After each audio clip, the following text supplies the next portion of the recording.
Village. We're now going to learn how to make a basic one balloon heart out of 260 balloons. First, we're going to start by inflating the balloon.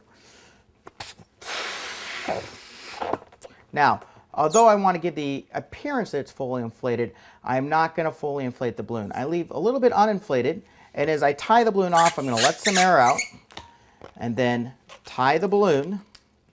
And to give the appearance that it's fully inflated, I'm going to do a bear hug by folding the balloon in threes and thirds, pushing it against my chest, and I get the appearance that's fully inflated. Now, previously we've talked about doing half-inch bubble twists off. Now, with the connecting the two ends of the heart here, what I'm going to do is just put them together, and I'm going to push them together and rotate. So I won't necessarily actually have to twist the separate half-inch bubbles. The half-inch bubbles are created by simply connecting the two together and pushing together.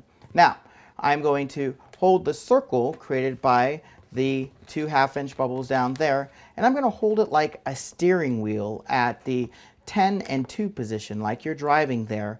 I'm going to stick my hands and put them inside in reverse, fold together, and with my right hand, hold the top of that fold, and with my left hand, I'm going to just squeeze that area several times. Maybe give it a little twist. The result, when I let go, it looks like a heart.